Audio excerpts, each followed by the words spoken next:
Good morning. My name is Zach Doherty. I'm currently a junior at Toms River High School North. I'm one of the founding members of Students Demand Action New Jersey and New Jersey's March for Our Lives.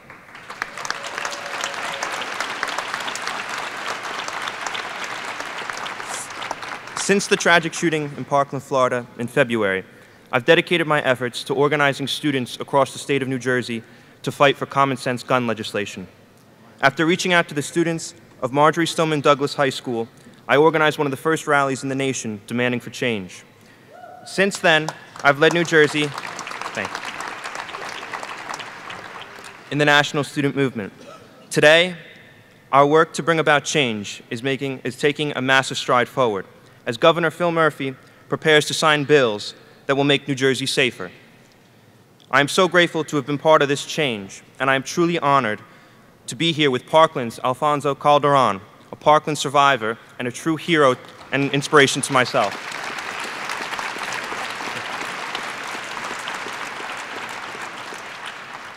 While I've never faced a situation like what happened in Florida on February 14th, as a high school student, I've grown up in a nation increasingly plagued by gun violence. As a member of the lockdown generation, I've spent most of my years at school practicing drills to know what to do and where to hide in case of the unthinkable. I'm a member of a generation who is sick and tired of watching children our own age be senselessly murdered and then to live with the fear that we could be next. Our schools, movie theaters, concerts, churches have all been subjected to gun violence. And we cannot forget the brave students in urban communities who have faced the adversity of gun violence without the empathy and the attention of the country.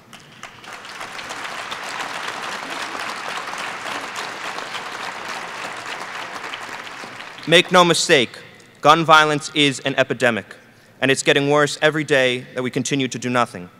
Students from every corner of the nation have proclaimed that enough is enough. We've organized, educated, and inspired real change. We've learned that our voices do matter and that we have the power to make our community safer. Today, thanks to the leadership of Governor Murphy and the members of the legislature who have passed sensible gun legislation, New Jersey will lead the charge and make the difference. I'm thankful that our legislators have put valuable time and effort into drafting stronger measures that will keep guns out of the hands of those who pose a threat, reduce magazine capacity, and strengthen background checks.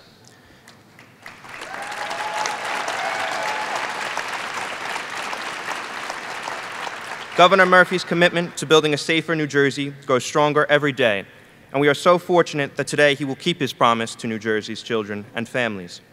Thank you, Governor Murphy, for continuing to fight for our lives and for the state of New Jersey. The bills you will sign today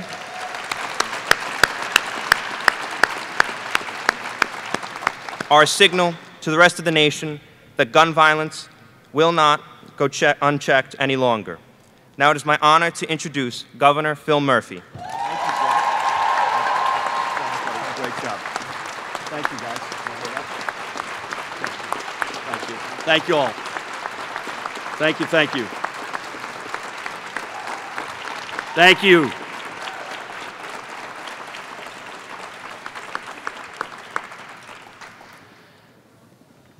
You know, for all the stuff we have to deal with, you know, a day that starts out with the at long last recognition that the United States will host the World Cup in 2026 is going to be a good day. Good morning, everybody. It is great to be here with leaders who share in the simple belief that smart, comprehensive, and common sense gun safety laws will do much more to keep our communities safe than the guns on every street corner and guns in every classroom thinking of the gun lobby. Yeah. I want to thank Toms River's own Zach Doherty for your leadership, pal, not just in Toms River, but across our state.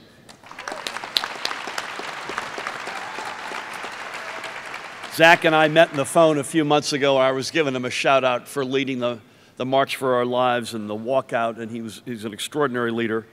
Happens to be a big wheel in the Democratic Party in Ocean County, but this transcends partisan politics today.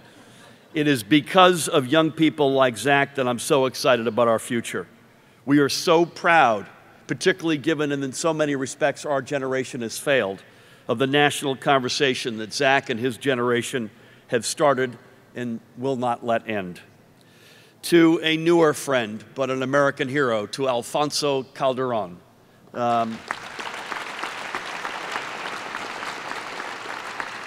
A rising senior at Marjory Stoneman Douglas High School in Parkland, Florida. Thank you for taking the trip up here to New Jersey. It sends a strong and clear message to our president, to the Republican leadership in Congress, and to the corporate gun lobby. We are going to be a leader in the fight for common sense gun safety laws.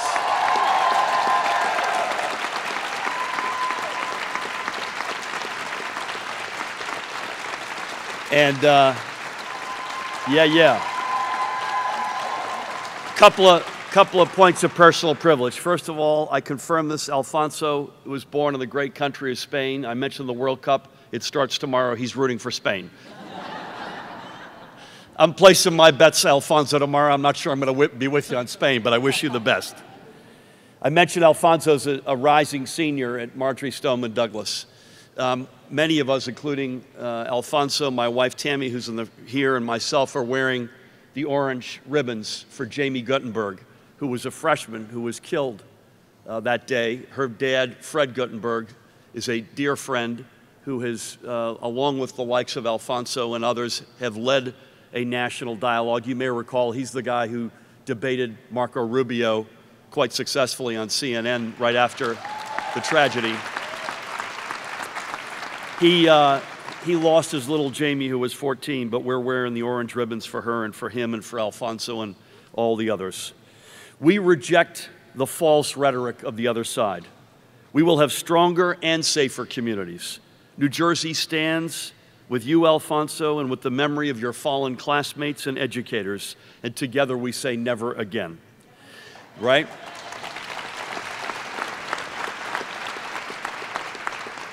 If I start thanking everybody here today, we're going to have to push dinner back tomorrow night. I want to thank in particular Attorney General Gurbir Grewal, not just for hosting us again so graciously today, but for his work to shine a light on the immense toll that gun violence takes in our communities, and for us allowing to sign these bills here today at his office. He and Superintendent Colonel Pat Callahan have now begun monthly, in some cases, and quarterly in other cases, to put the data right out there. And in particular for the states that ship in unlawful guns to New Jersey, where crimes are then committed against our people here, they've begun to name and shame, and I can't thank you enough. I also want to also thank the Attorney General for his action, literally as recently as yesterday, that he has taken to stop the flow of so-called ghost guns into our state. Now, I know the moms in every town and students and Kevin Quinn and Bill Castor and others know all about ghost guns, but I want to take 20 seconds to make sure everybody knows what they are and the threat that they pose. These are basically component of guns like AR-15s that are put together in packages or sent in different component packages without serial numbers into New Jersey, bought on the internet, that folks can then assemble unlawfully in our state.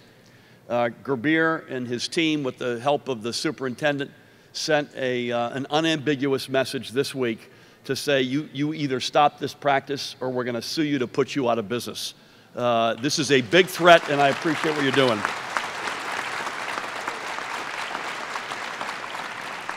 And of course, I want to thank all of the legislators who never back down in their efforts to pass the gun safety measures we need.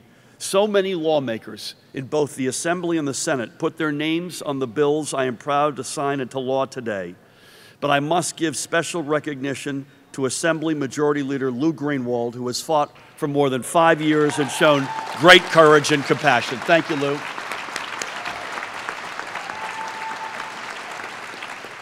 You've got colleagues here. Pat Jones, where are you, Pat, is here from the Assembly, who's shown great leadership. Andrew Zwicker, God bless you. Gary Scher.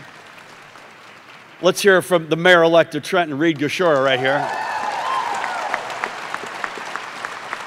Mila, where are you? Mila Jacey, likewise, extraordinary leadership in both chambers. And on the Senate side, I have to recognize both Senator Linda Greenstein, and Senate Majority Leader Loretta Weinberg, who have led the fight for so many of these measures in the Senate. Senator Shirley Turner is with us. Senator, thank you for your leadership. And by the way, thank you for reminding us that the scourge of gun violence, just like the scourge of the awful opioid addiction, was a reality in our communities of color long before it was a statewide reality. So God bless you for that. And certainly on this particular on these measures, gun safety generally, and in so many other areas, as I always am, I'm incredibly proud to be joined today from the Senate. Governor Dick Cody's with us. Thank you, sir. Thank you for your leadership. They are not here, but I want to, in absentia, recognize the support of Senate President Steve Sweeney and Speaker Craig Coughlin and thank them for posting these bills for a vote. I could keep talking about everybody. Our health commissioner, Dr. Sharif El-Nahal, is in the House, and this is a public health crisis, and he knows that better than anybody. I also want to thank Bill Kastner, my friend, my senior advisor on gun safety issues, for being a leader in this fight across many years as well. Thank you. So I've said several times before that I felt as if I were overusing the term common sense gun safety laws, but in reality that's not possible. And these new laws being signed today show why. Closing loopholes to ensure gun purchases go through the proper background checks is common sense. Banning armor-piercing, cop-killer bullets is common sense. Protecting the intent and strength of our handgun carry laws to keep guns off the street is common sense. Ensuring, by the way, for those in the loge and grandstand seats, I also want to acknowledge you up there as well. The scalping market down here is robust. I'm sorry you couldn't get a better seat. Ensuring that individuals who pose a threat to themselves or others do not have access to a gun. That's common sense. Whether it's the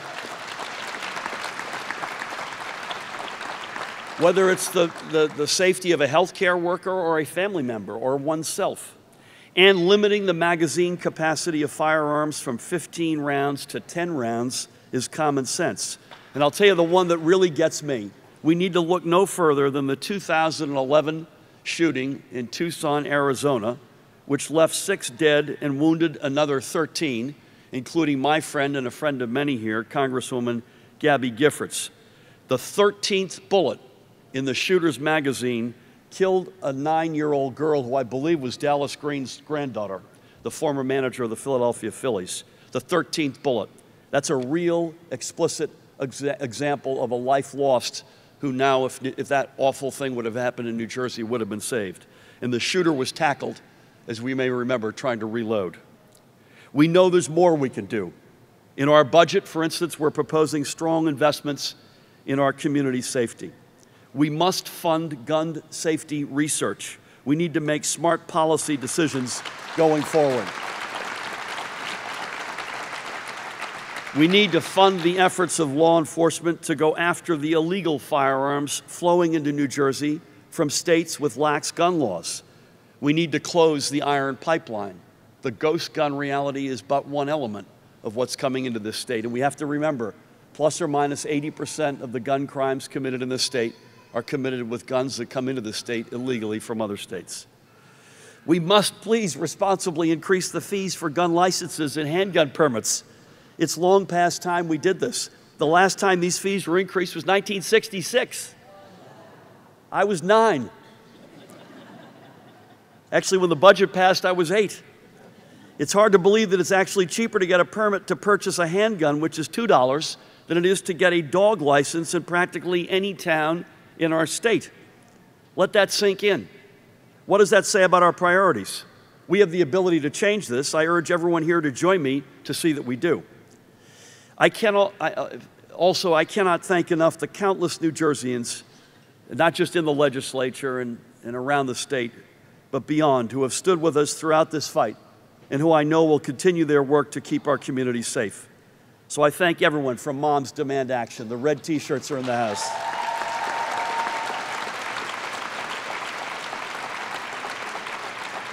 Students demand action right with them.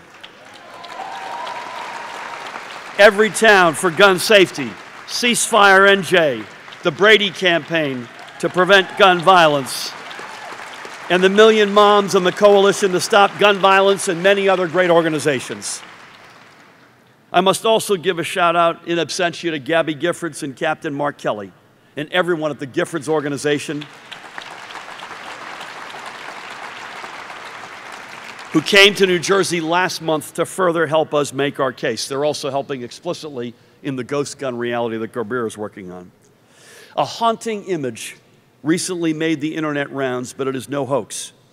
It is a photo of the nursery rhyme taped to the blackboard in a Boston area kindergarten classroom, explaining to 5-year-old students what to do in a lockdown.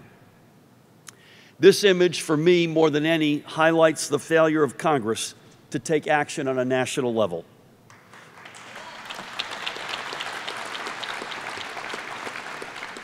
New Jersey will lead, but unless and until that day that we have common sense laws coming from our Congress, our laws will continue to be able to reach only so far as our own borders.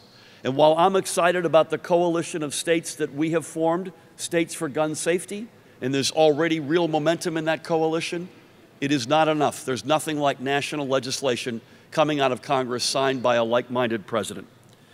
So for Zach, for Alonzo, for every student in New Jersey and beyond, for every parent and every community that has been touched by gun violence, and the many others who, by the grace of God, have not, we are proud to take these actions today. But let there be no doubt, our work is far from done. Let's continue to work on this together. Vote in November for candidates who support common sense gun safety.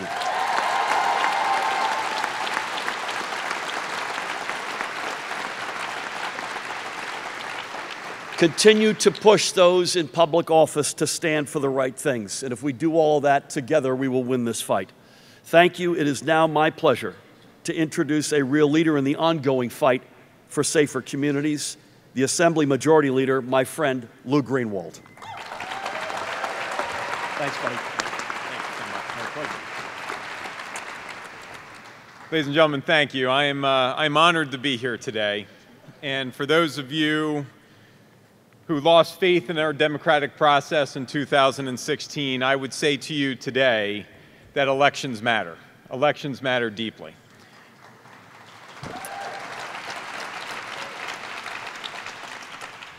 I was fortunate to get elected in 1995. This is the only elected office I've ever held. I've had unique and amazing experiences that have touched my life personally. Meeting the families from Sandy Hook was one of the most impactful personal events of my life in government or any other sector of my life, and hearing their pain and their suffering and understanding that they took tragedy to try to make a difference in the lives of Americans and here in New Jersey was critically important to me and to everyone in this room and everyone in this country, unbeknownst to them. We made a commitment to them on that day that we would get this package of legislation done. I am embarrassed that it has taken us this long, but I am proud to say that through our democratic process, we elected a wonderful man like Phil Murphy, and because of that decision, this package of bills are getting done. Thank you. And I can say to you honestly, if not for that day in November, we wouldn't be here today, because we passed this package of legislation, and we fought tooth and nail for what was right and what was common sense and what was rational. And as the governor said, is it that hard to grasp a notion that we don't need armor-piercing bullets to go hunt a deer? Is it that hard to understand that when over 90% of the residents of this country believe that we should have mental health background checks before you buy a gun, that we had to wait this long to get to where we are today? And that when the families of people who have lost the most precious commodity in their life, their children, when they look at us and they say, Limiting magazine clip capacity is the single greatest thing that you can do to reduce gun violence, and we ignore them time and time again. Is it that hard to understand that democracy matters and electing the right people give us hope that we can go in the right direction?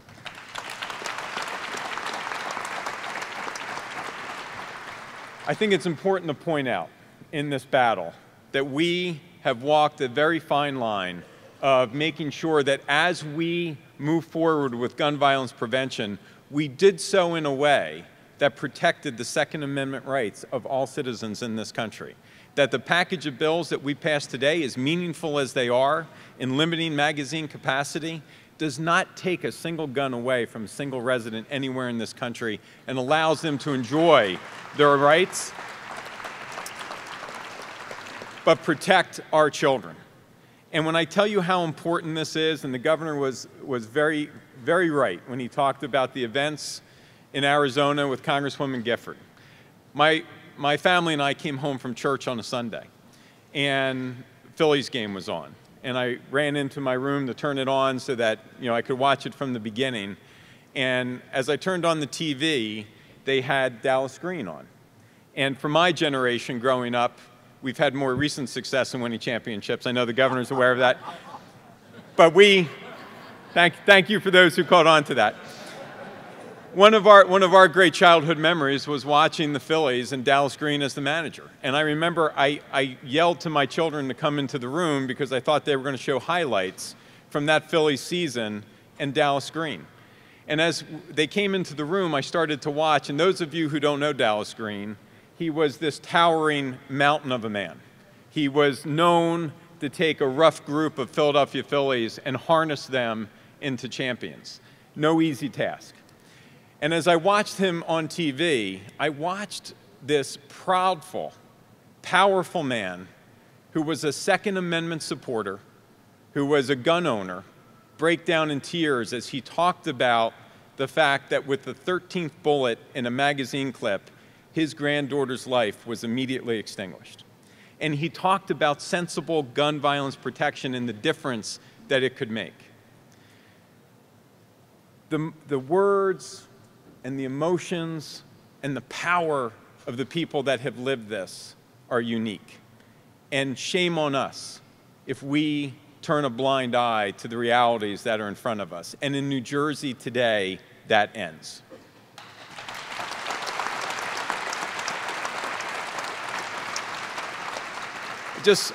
I just want to close with two very important things.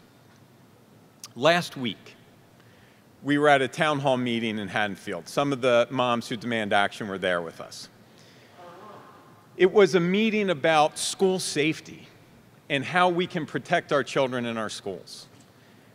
There was a Second Amendment gun advocate in the room who stood up and chastised me for getting emotional on this issue at a press conference, where I broke down and shed a tear. For those of my friends like Bill Kastner and Brian McGinnis who are in this room, I wear my heart on my sleeve. Let me say this to you. If we have lost touch with who we are to a point where we cannot put ourselves in the position of parents who have lost their children, if we can't, when we go into our children's bedroom at night and kiss them goodnight, not put them in the position of the children who have faced this tragedy. If we cannot hear the words of a young girl in Santa Fe who said when she was interviewed after a shooting, "Did you ever think this would happen to you?" And she said, "Yes, we knew eventually it would happen to us." If we can't understand that our children should go to school with the dreams of their future and not the fear of what has happened to their friends around the country, shame on us. If we cannot be emotional about this issue, shame on us. And to my friends who I've met, like Zach, and I had the privilege of having a few moments with Alfonso in this back room. Alfonso is a junior becoming a senior. I have two twins who are juniors becoming seniors. They are experiencing the same challenges in their life. Alfonso's experience is slightly different. He lived through a tragedy. If I cannot hear his words, share his pain, put myself and my children in his shoes, shame on us. And shame on those who challenge us for not being emotional about this issue. And as Alfonso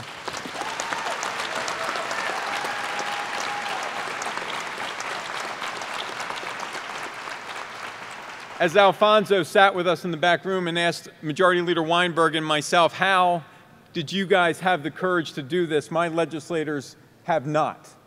I would say two things to our next generation. I would say two things to Alfonso. One, do not lose hope, because red states and blue states are now starting to pass this legislation, even if Washington will not, because of the actions taking place by Governor Murphy and in New Jersey today.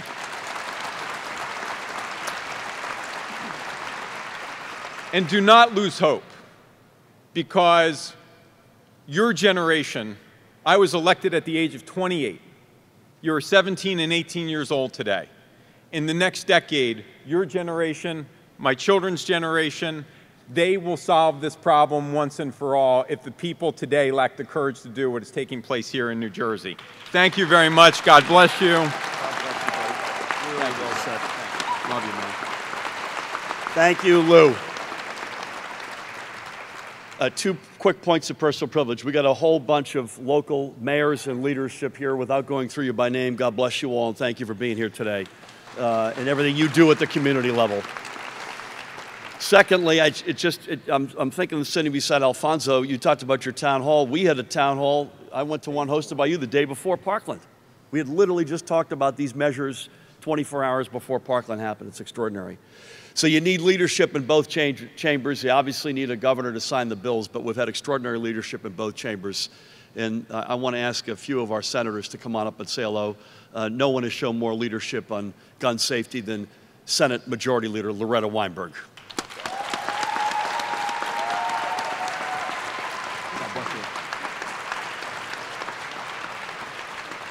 Well, nobody brought the proverbial stool for me. All right, if I get behind that, you're not going to see me. We forgot the Weinberg stool. So apologies. I'm not sure you can, actually. Hold on. Bear with us here. All right, or I'll be the... It's a finely tuned organization. How about that? Okay. That good? Can you all hear me? Yeah. All right. I want to follow up. First of all, yes, elections matter and governors matter. And that's why we're here today. I have worn my heart on my sleeve for 15 years when I first got involved in this movement. Go towards the mic. I'm gonna try to help you. If you keep going, I'll try to do this while you talk. I can't keep going while you're there fiddling with the microphone. You can go to your left now. There you go. Now we've done it. Put this on. Okay, now there's a governor who does everything. Notice no one else jumped to the forefront. So thank you for this, Governor Murphy. And actually, if we keep this up, I might, at the end of 4 years, have as many signing pens as I had veto pens over the last 8 years. But I want to go back to something that my partner Lou Greenwald said about wearing our hearts on our sleeve. I've been doing that for 15 years. I've been angry. I've lost hope. I've cried in public more than my share over this issue. And when we met with the Sandy Hook parents, it was not too long after that that I made a trip to my West Coast family, and my grandchildren, who are now in middle school, were much smaller. And I drove them to school and watched the two of them go into the playground with their little backpacks. And I got this overwhelming feeling of both sadness and fear, picturing those Sandy Hook moms and grandmoms and dads dropping their children off in the very same way and not seeing them return. Well, through all those years of the fight we've had, and I will share with you one of my first acts when I came into the Assembly in the mid-90s.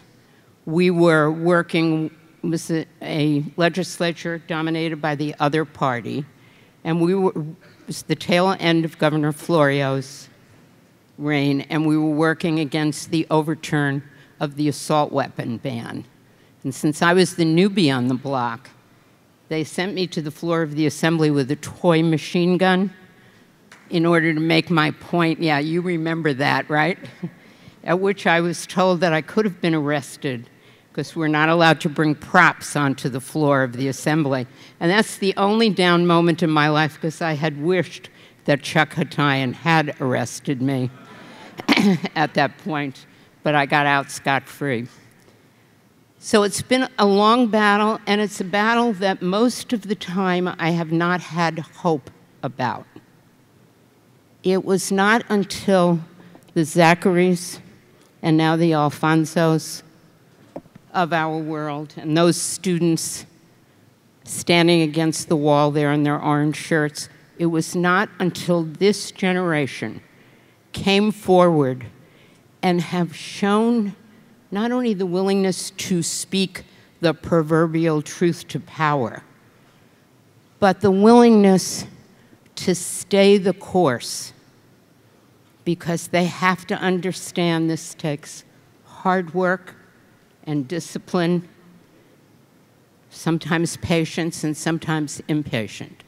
And they're willing to do it. This young man has traveled from Boston to Philadelphia to New York to New Jersey, and is going on spending his time making these points.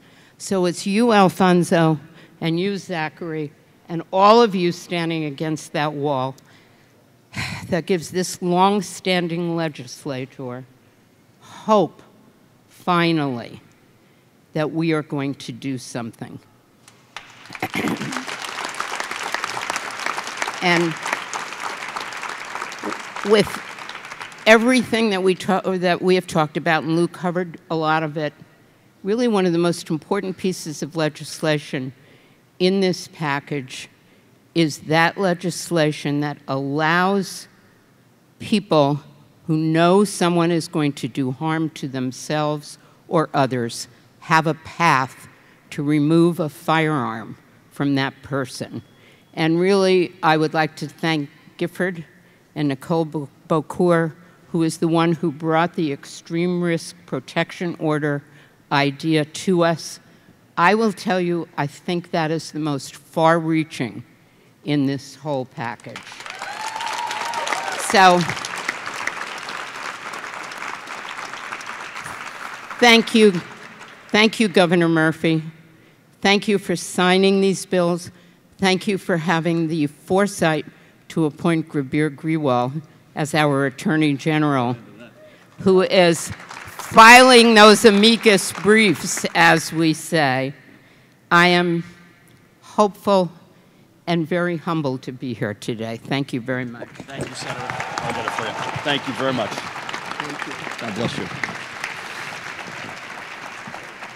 Thank you, Senator, for your leadership over these many years. And thank God there is hope again today on this topic. I'm holding this microphone like this because our next speaker, I'll bet, may use it in the same fashion that Senator Weinberg just used it. She chaired the committee. She's been a leader year in and year out in pushing in the Senate for gun safety, common sense laws. It's my honor to ask Senator Linda Greenstein to come on up. Is that okay? Yes. Thank you. Thank you. God bless you. That's about as far out as it goes. Okay. Good morning, and thank you, Governor Murphy, for bringing us to this day. Thank you also to your Attorney General for seeing how important this is as well. Can you all hear me? Okay, great. We're here to bear witness as the governor signs 6 gun safety bills into law.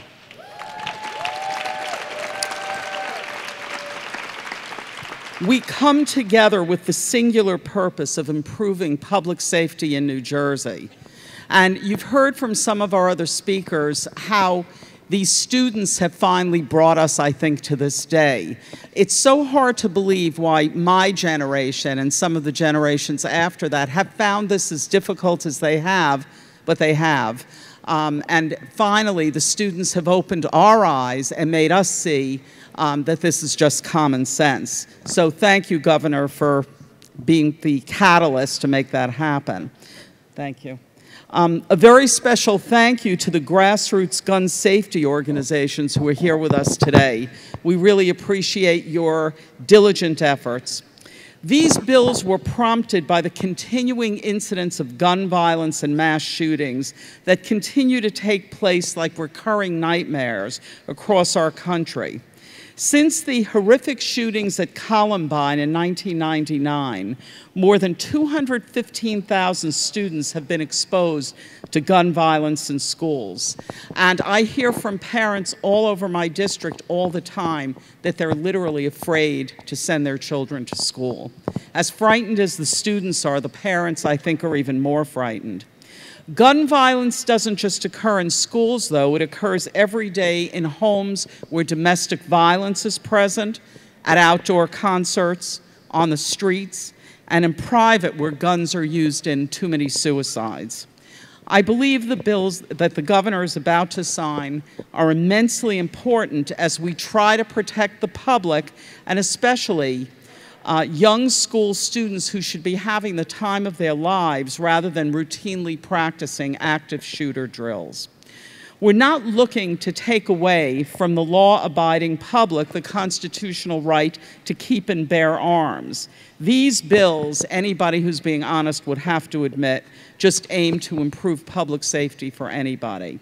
The bills include common sense protections, and I emphasize common sense, limiting the magazine capacity of weapons, tightened background checks in the sale of guns by individuals, a couple of red flag bills that are designed to serve as an early warning system to keep mentally unbalanced individuals from becoming the next mass shooter or the next person to end his or her own life. We've seen the marches demanding common sense protections in Washington, D.C., here in New Jersey, and coast to coast, and New Jersey is now responding loud and clear.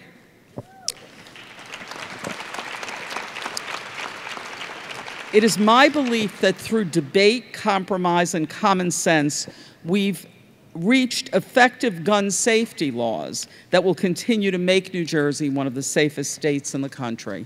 Thank you very much. Thank you, Senator. Thank you. Thank you. Thank you. Yeah, we can't afford to fix that, so we'd like you not to. Both chambers have just reminded me that we can't afford to fix these microphones given the state of the budget, so bear with me here as I thank you, Senator. Get some sort of modicum of stability back here in the sound system and in the state. I want to ask one more member of the Senate chamber to come up and speak. He has been a friend of mine for many, many years. He's been a leader across a whole range of interests in this state. He's occupied the position which I occupy at present, and I've learned an enormous amount from him. It's my honor to ask Governor Dick Cody to come on up. Thanks, man. Thank you, Governor, to the Attorney General, the students, colleagues, the mayors, and all the groups. I remember starting with Ceasefire New Jersey over 20 years ago. Over 20 years ago. The Brady Group. How long ago was that? Million Moms March, on and on and on. New Jersey has been a leader. You can be proud of us. Yesterday, I was at a middle school. I was asked to speak. And there was police there. And I thought, my wife and I just had our first grandchild almost a year ago.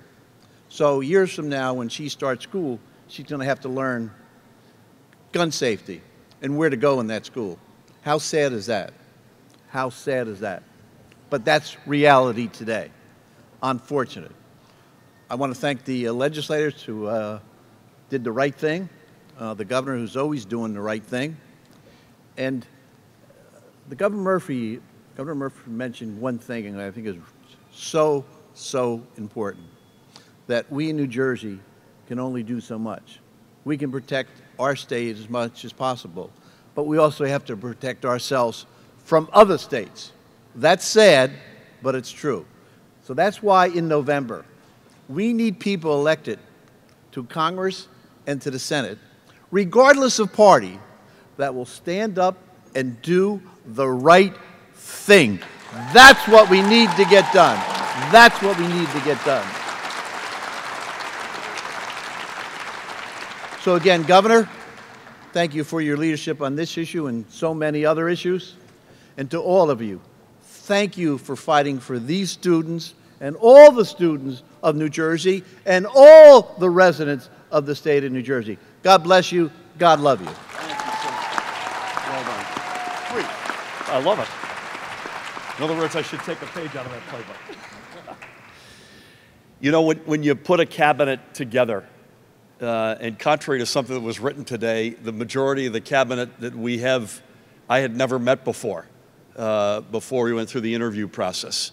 And I'm proud of that. Sharif, you're a great example of that as well. Colonel, you and I had never met. There are many examples. But I'm incredibly proud of an extraordinary team we've assembled. Most importantly, of talent, of passion to do the right thing. And it ain't insignificant, to me at least, that it's the most diverse cabinet in the history of the state of New Jersey. And so I had heard about Gurbir Grewal in his capacity, in several of his capacities, U.S. attorneys, private practice, and certainly as a prosecutor in Bergen County appointed by my predecessor, Governor Christie. And I heard he was a mega talent. We met, we instantly connected and hit it off, and the rest is history. I don't want to speak for him, but I will say for my taste, I never thought we would be in hand-to-hand combat every single day with both the Trump administration and the Republican leadership in Congress, either literally engaged in legal matters, pushing back on stuff that's untoward coming our way, or finding ways to mitigate or compensate through, again, legal avenues, law enforcement, or other policy steps. I could not be more proud to stand alongside him. It is my great honor, and I want to thank him again for hosting us today to introduce New Jersey's Attorney General, Gurbir Grewal.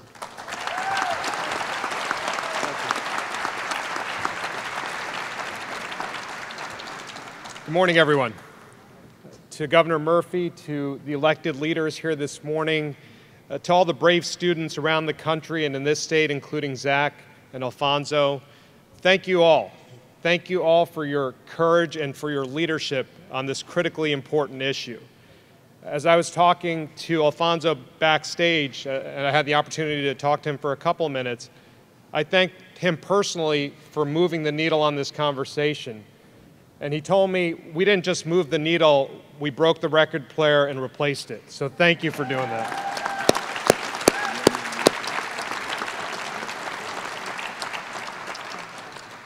Through the signing of this sweeping legislation this morning, New Jersey sends a strong message to the rest of the country that here in New Jersey, we are firmly committed to ending the epidemic of gun violence and to ensuring the safety of all of our communities. That is a message that we echo each and every day right here at the Attorney General's office. Through our many, many law enforcement initiatives, through our civil litigation, through everything we do, each and every day, we're sending a message that we are committed to ending this epidemic. Every day, we use all the tools at our disposal to hold individuals breaking the law accountable. Every day, we work with law enforcement officers across this state to disrupt and to dismantle criminal organizations. Every day, we work to take violent criminals and illegal weapons and firearms off the streets. And this week, we took a new approach and we added to our toolkit. This week, we sent cease and desist letters to companies marketing and selling illegal firearms into our state.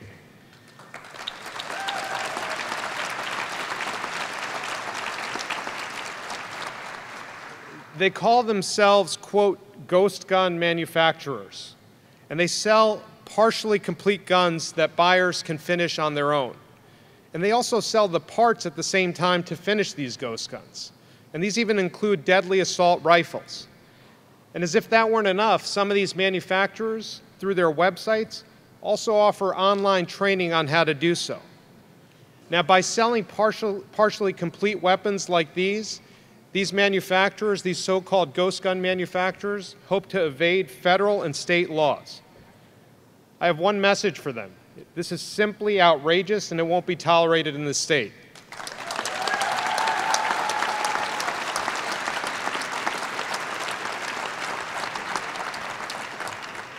And why are they called ghost guns?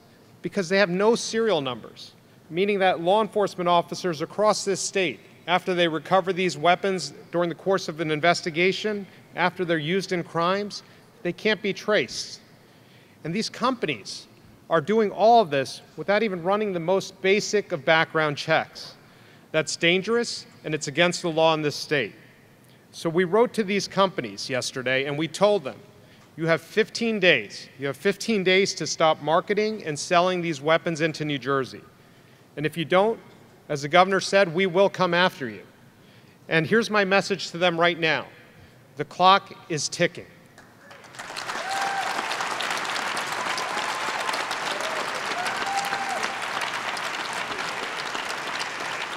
But that is not all we are doing. That is not all we are doing. Just this morning, the ink wasn't even dry. We filed an amicus brief to support Massachusetts in its efforts. We filed a brief in court on behalf of 12 like-minded states defending state laws that limit when individuals can carry firearms in public. Because states like ours have been actively trying to protect residents from the dangers of firearms, we often face a relentless attack of lawsuit after lawsuit trying to limit our ability and trying to tie our hands to promote public safety. So writing for 12 states this morning, I was absolutely clear. We can read the Second Amendment, we understand the Second Amendment, and we respect the Second Amendment.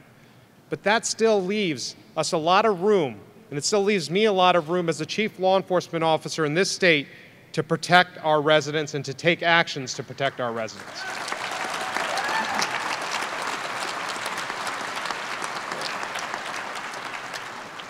And we will act, and we are acting because our legislators and our governor is passing strong laws like today's legislation. We will act by going to court if necessary, whenever necessary, to defend this legislation. And we will continue to act day after day, as we have done here at the Attorney General's office, by taking strong and meaningful law enforcement actions to defeat the scourge of gun violence and to keep all of our communities safe. Our residents deserve nothing less from us. Thank you so much.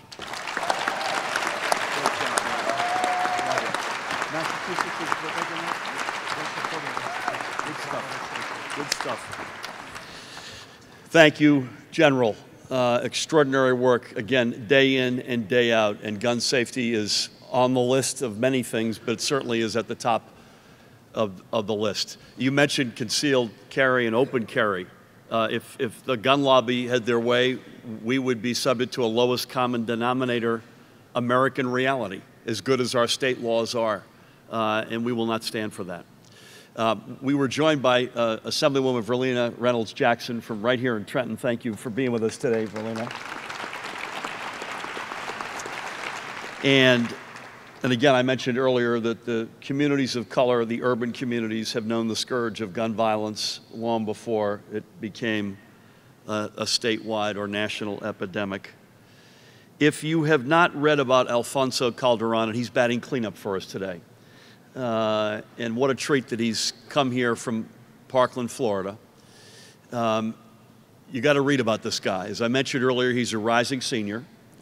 He lived through the awful tragedy at Marjorie Stoneman Douglas on Valentine's Day, locked in a closet with teachers and classmates for, I'm sure, what seemed like a never-ending amount of time. And not only is he a hero for having survived that and having done the right thing in the midst of an awful tragedy, but he's a hero for another reason, and that is he's picked up the torch. And he is one of the core leaders of the students from that school who have said, never again. Our generation has largely failed. They are committed to succeeding. And it is an extraordinary honor to have him with us today. Batting cleanup, Alfonso Calderon from Parkland, Florida. Thank you, Governor.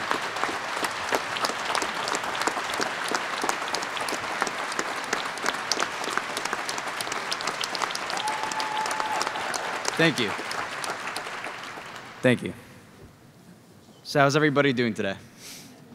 Pretty. Thank you. Thanks, moms. We love you. So, as the governor said, my name is Alfonso Calderon. I'm 16, and I go to Marjorie Stoneman Douglas. You know, we just heard a wonderful panel of speakers explaining what we're signing today, what we're doing today, but there's just one thing that I want everybody to take home with them today. Just one word. That word is change. What do I mean by that? Change is fundamental to life. We must adapt, we must change to survive. And I can tell you right now, the majority of America's youth knows we need this change to survive in our own schools. We need this change just as much as we needed it on so many other issues. In the 60s, we faced segregation, so we changed that because we're Americans. Through the Vietnam War, kids were afraid to lose their lives, so they changed what they had to change. Change is important, but we must remember why we need change. I proudly today not only represent my school, but I wear a pride pin. Just 2 years ago yesterday, actually, the Pulse nightclub shooting in Orlando happened where 49 Americans lost their life. They lost it because there weren't the laws on the books.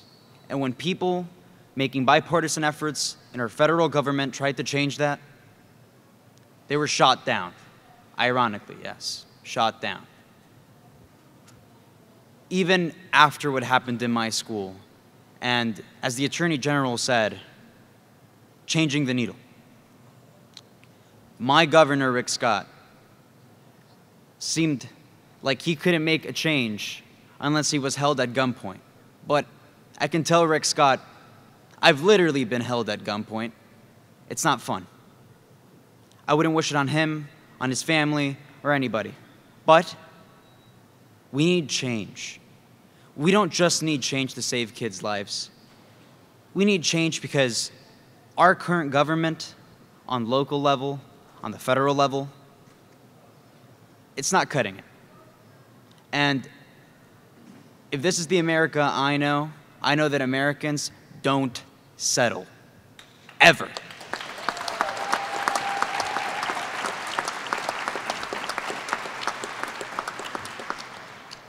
As I said before, I wear the pride pin for the men and women who lost their lives.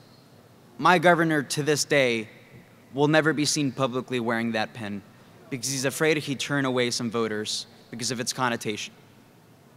I don't want to live in a state where someone is ashamed of his constituents. I don't want to live in a state where somebody is afraid of losing voters because he's representing Americans who lost their life. And to every single politician, not just in Florida, or Jersey, or Pennsylvania, or New York, or any of the states in this union, we have one message to all of those politicians who won't wear their pride on their sleeve, who won't stand up to the NRA, and who won't be decent human beings. We're going to vote them out.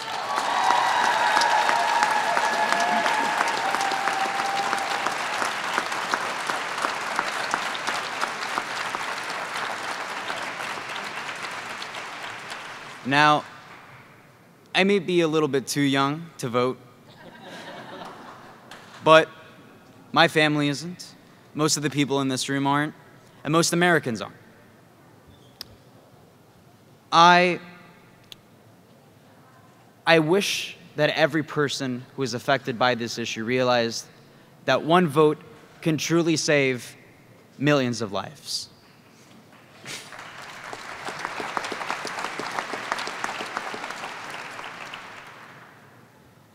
As I've said it before, this isn't about Democrats or Republicans. This isn't about Northerners or Southerners. It isn't about urban or rural. It's about being a decent human being and putting common sense gun laws on the books to save kids' lives. And not just the kids in my school in a rich suburban area. Also to the kids who live with constant gun violence every single damn day.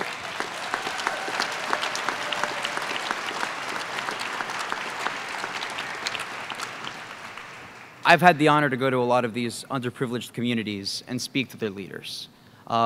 Just in DC, before the march, I was there about a week earlier just to meet some of the kids who are literally hearing bullets when they try to go to sleep. A young man named Zion Kelly. He's an inspiration to us all. He is the class president at Thurgood Marshall Academy, an all-black high school due to the socioeconomic status of the area. His brother was murdered. There's no other way to put it.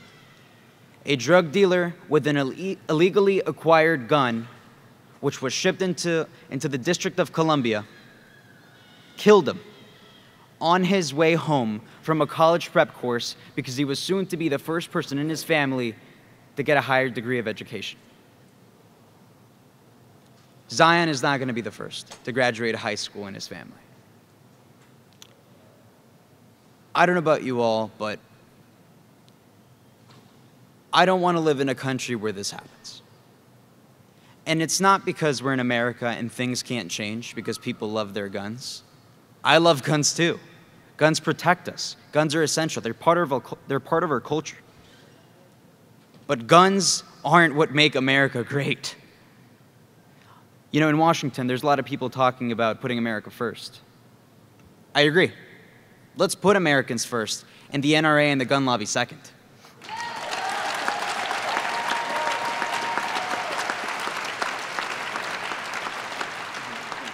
So, like I said before, I may be a little bit too young to vote, but November's right around the corner.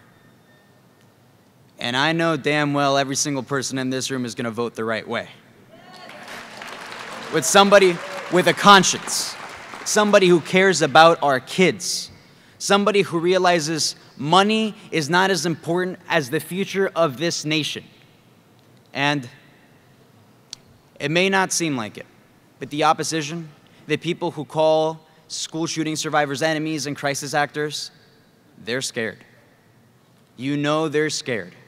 When they, instead of targeting your policy and the statements you make publicly, and they target you and your family, that's when you know you're doing something right.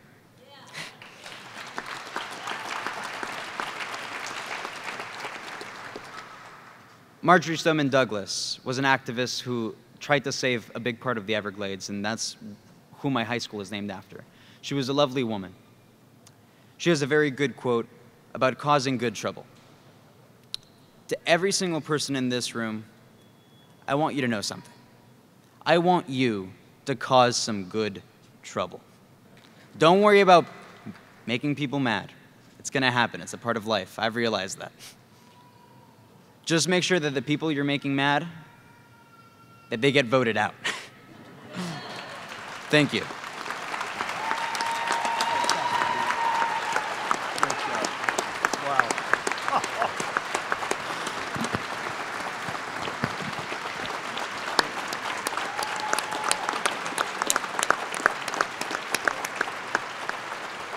Wow. Rick Scott better be hoping that you never run against him. We got a lot of members of the press here today. I think given the solemnity of these bills, we've made a decision to do availability and questions in a separate event from this. So with that, we're going to sign these 6 bills. Let's go.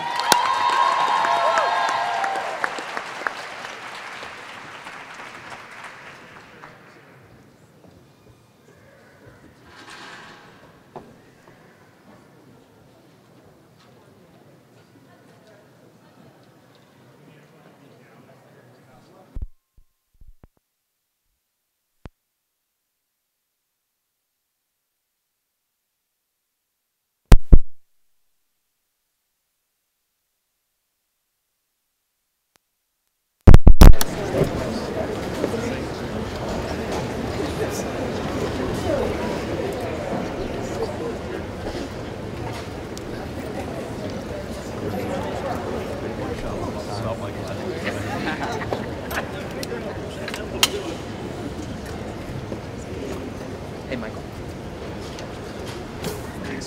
Okay, now we do the real work. Exactly. 13, right? No, that's for that's the money shot.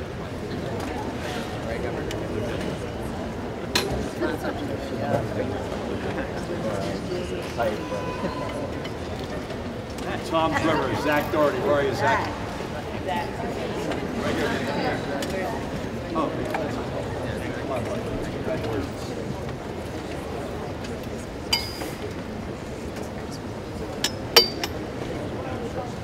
I should say this is A1181, requiring the mental health practitioners to alert law enforcement officials in cases of crime. From Parkland, Florida, Alfonso Calderon.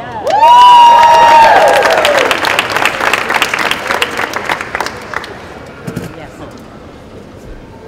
13th, right? 13th of June?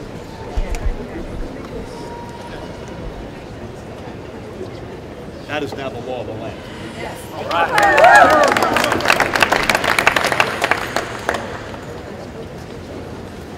This is A1217, Extreme Risk Protective Order Act. And again, prohibits, this is one of the bills that Senator Weinberg spoke about, prohibits possession of guns by those who pose a risk to themselves or to others. Assembly Majority Leader and a leader on this for many years, Luke Greenwald. Where are you, Luke?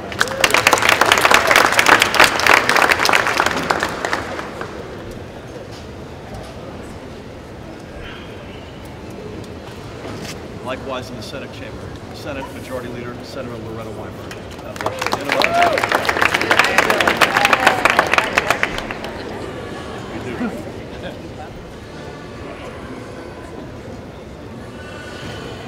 That is now the law of the land.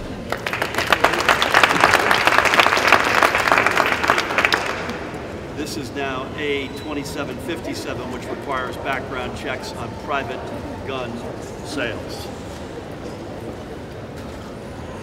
Senator, Chairwoman Linda Greenstein. Where are you, Linda? Congratulations.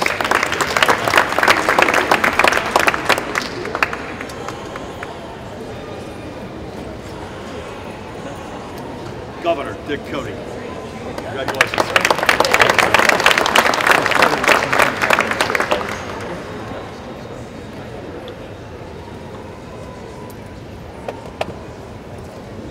Senator Shirley Turner. Where are you, Senator?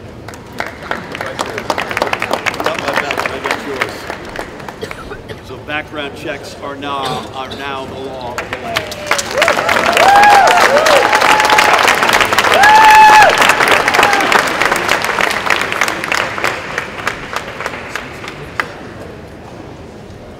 This is A2758, which amends the standards for concealed carry. And again, this takes it from a sort of notional general requirement to a very specific requirement.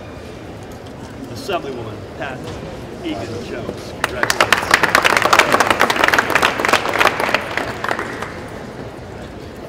He is not here today, but he is with us in absentia. I want to get this to Jamel Holly, Assemblyman Jamel Holly. Thank you very much. Let's hear from Jamel.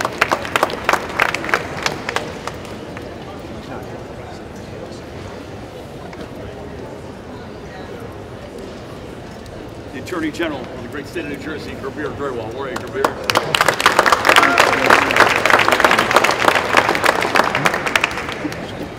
That is now the law of the land.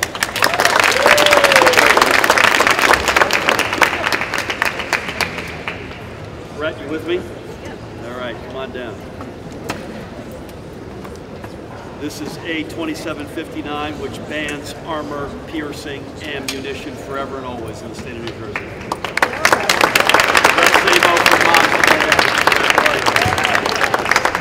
Let's hear it for moms one more time.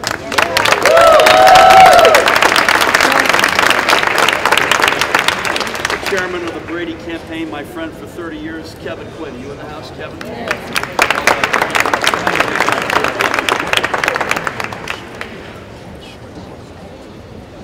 Dolores, you're with me, right? I am, sir. There you go. Dolores Phillips, Ceasefire, New Jersey. Congratulations. Thank you. is now the law of the land. And lastly, A 2761, which importantly lowers the number of ammunition and magazines from 15 rounds to 10. Nico, are you with me? Difference? Nico?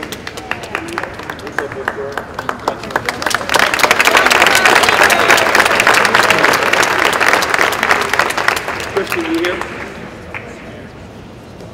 Christian Hine from Coalition to Stop Gun Violence. Where are you, buddy? Right here. All right. Thank you so much.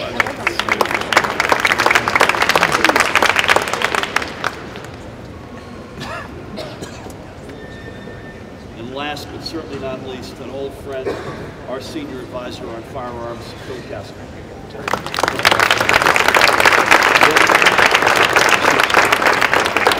That is now the law of the land. I'm happy and honored to say, and these are all, I don't know if I can hold all these up, these 6 are now the law of the land of New Jersey.